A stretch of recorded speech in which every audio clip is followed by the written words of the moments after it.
I'm 107 years old. I've lived alone for 22 years, and for the first 7, I was dying slowly, and nobody knew it. Not from disease, not from grief, or even heartbreak, but from this one thing only: loneliness. The night my wife died, I sat in our kitchen in Dayton, Ohio, and I counted the chairs. 4 chairs around that table. 1 for me, 1 for Dorothy, 1 for our son Robert, who was in Portland by then. 1 we kept for no reason except it had always been there.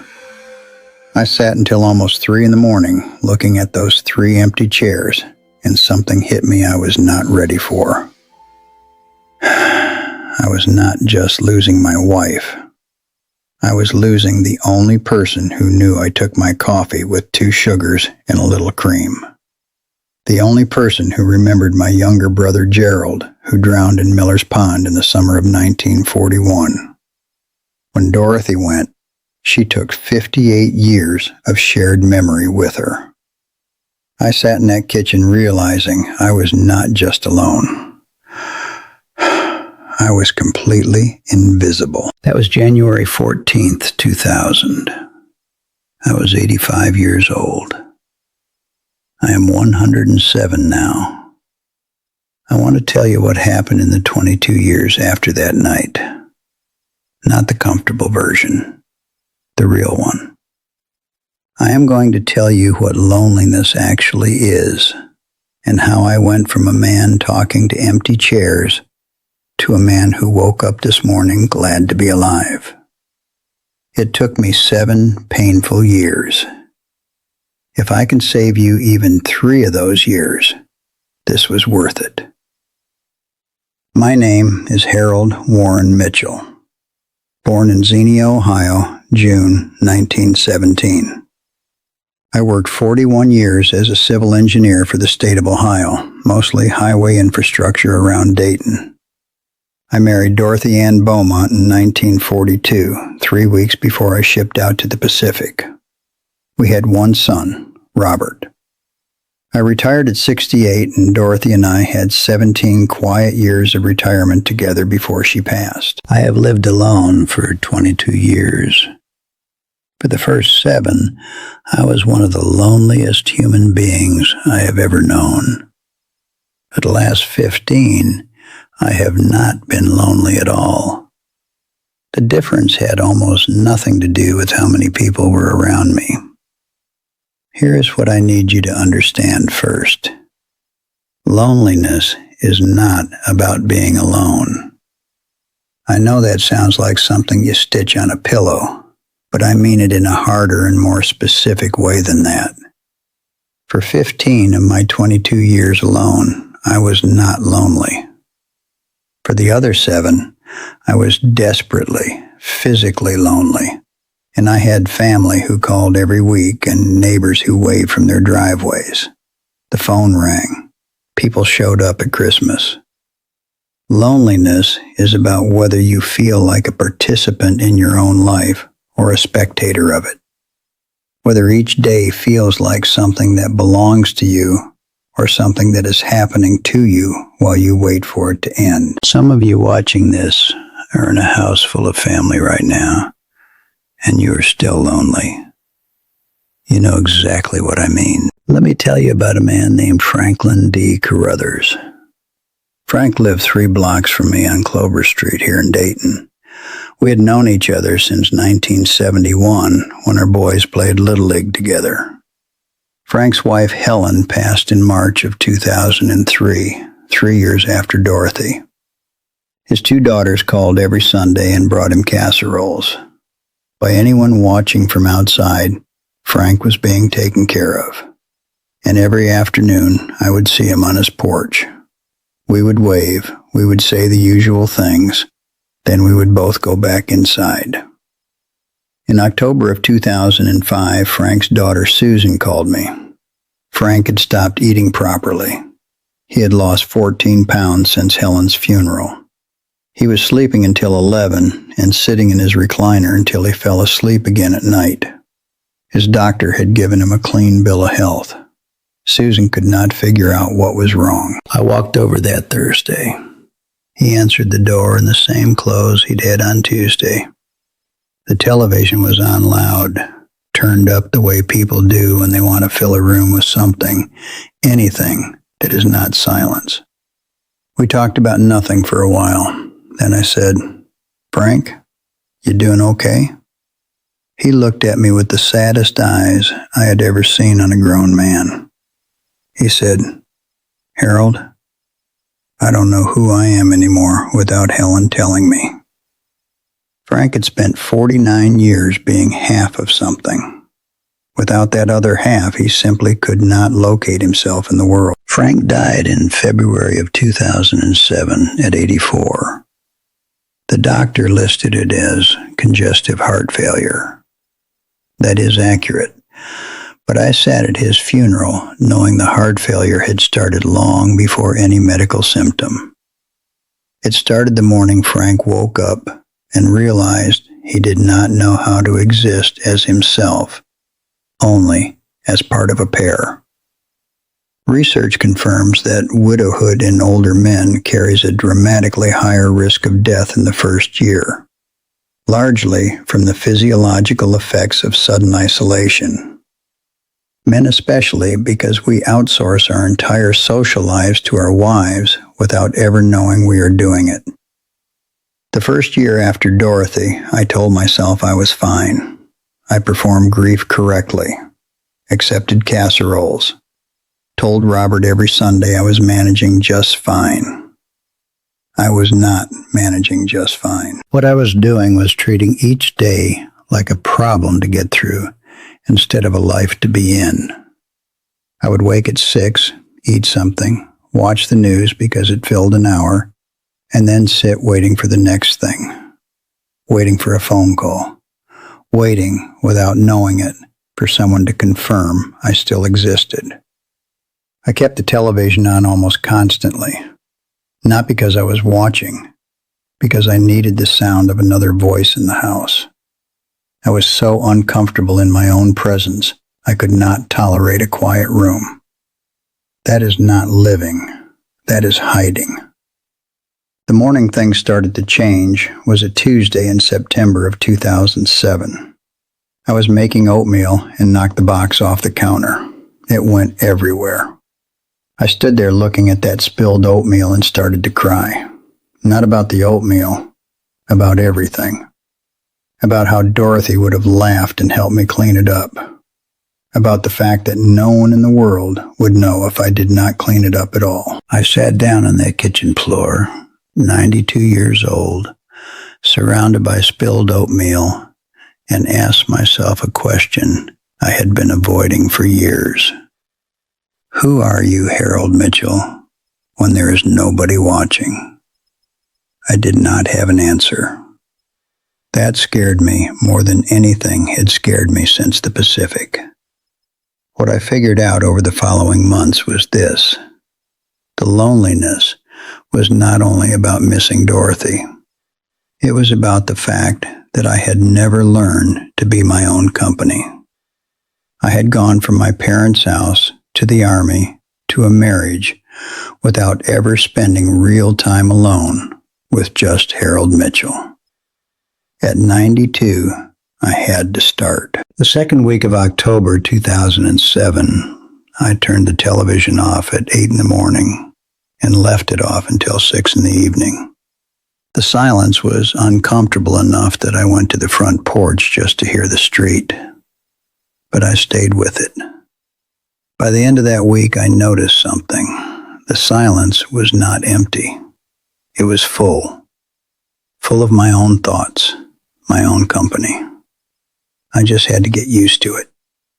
The second thing I had to learn was harder to admit. I had to stop waiting for Robert to fill the hole. He called every Sunday, still does at 76, rain or shine. I love him for it. But for years, I had been holding my breath between those calls, measuring my worth by whether the phone rang.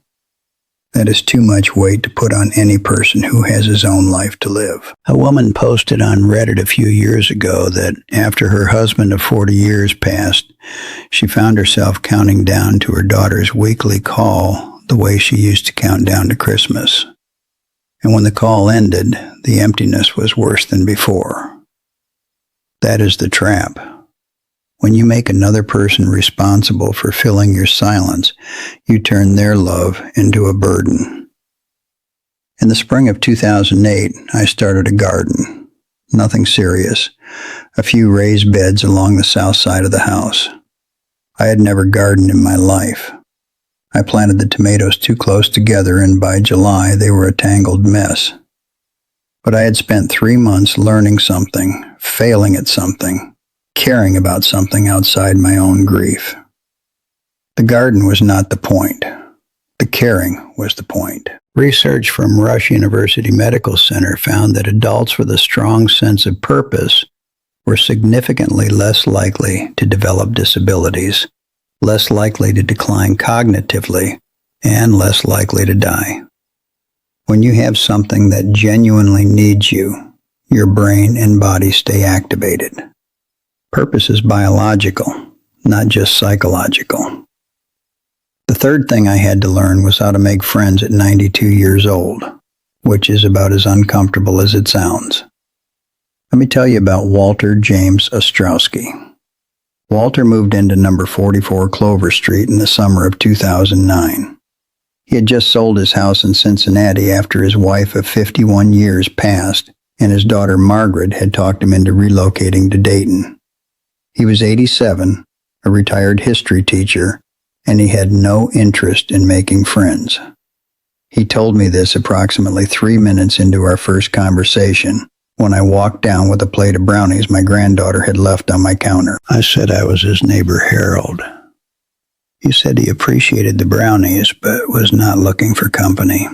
I said that was fine, neither was I, and I sat down in the other porch chair anyway. He looked at me with what I can only describe as reluctant amusement and said, "Didn't you hear what I just said?" I told him I heard him fine, but my aide had taken the car for its oil change and I had 2 hours to fill and no intention of walking home. We spent those 2 hours talking about the 1919 World Series, the New Deal, and whether Harry Truman was underrated. Thursday became a standing arrangement, then Tuesdays too. Walter died in December of 2018 at 96, and I sat at his funeral in genuine grief for a man who had told me on our first meeting that he was not looking for company. What I need you to understand about Walter is that the friendship required an act of will from both of us. Neither one wanted to be vulnerable enough to start over at that age. It felt embarrassing, honestly. Men our age are supposed to have already figured out who their people are. But here's the truth nobody says out loud. At 85 or 90, you have to start over. The people who were your people are mostly gone. The world you built your social life inside has largely dissolved. You are standing in the middle of what is left, either building something new or sitting in a recliner watching it get quieter. The Harvard study of adult development has followed the same people since 1938. Over 85 years of data. The single clearest finding, the quality of your relationships is the strongest predictor of how well you age and how long you live. Not diet, not cholesterol, their quality, not their quantity. One real conversation is worth 100 polite ones. You may be thinking this is easy for me to say. I am 107 with nothing left to lose. Let me push back. The people I knew who struggled most with loneliness were not people who lacked opportunities for connection. They were people who had convinced themselves that needing less was safer than needing and not having. I understand that. After Dorothy, I understood it completely. But needing less does not make you feel less. It just means you suffer in a more private silence until one day you are 92 on your kitchen floor in spilled oatmeal. The choice is not between needing people and not needing people. It is between admitting you need them and doing the uncomfortable work of building real connections, or pretending you do not need them while the loneliness does its slow, quiet damage. Here's what worked for me, practically. Stop watching the clock for contact. If you are measuring your day by whether someone called, you have given someone else control of your entire emotional weather. Find something that absorbs your attention for 2 hours. The goal is to fill your own morning, not to be filled by someone else. Find one thing that requires you to get better at it over time. Woodworking, bread, bird watching, chess. The activity matters far less than the fact that it gives your brain something to chase. Improvement is motivating. Stagnation is depressing. Get slightly better at something every week. Stop waiting until you feel ready. Readiness is a myth when it comes to human connection. You just do it anyway. There is a woman on my street right now named Beverly Ann Caldwell. She is 79. Her husband Gerald passed in the spring of 2021 during the pandemic, so there was no proper funeral gathering. Just Gerald here one day and gone the next, and Beverly alone in a house that probably still smells like him. I see Beverly twice a week. She always says she is fine. I recognize the way she holds herself at the mailbox, the way a conversation ends just before it gets to anything real. I know that woman. I was that person for 7 years. I have been asking Beverly to come sit on my porch for coffee on Saturday mornings. She has found 4 polite reasons to decline. I will ask again this week, because I remember exactly what it felt like to be on the other side of that invitation, saying no out of a fear I could not name. I am 107 years old. I have been walking to the mailbox every morning for 22 years, and I intend to keep doing it as long as the body allows. Walter is waiting at the end of the street, but Harold is going to have to be the one to walk down and knock. Stop filling the silence before you know what it is trying to tell you. Walk to the end of your street and introduce yourself to whoever is there. Find one thing that is entirely yours. Loneliness is not what happens to you. It is what happens inside you when you forget that you are worth knowing. You are worth knowing. Even now. Even at 79 or 85 or wherever you are today. The years do not subtract from that. They add to it. I have said most of what I came here to say. There is coffee getting cold on the counter. But before I go, one thing.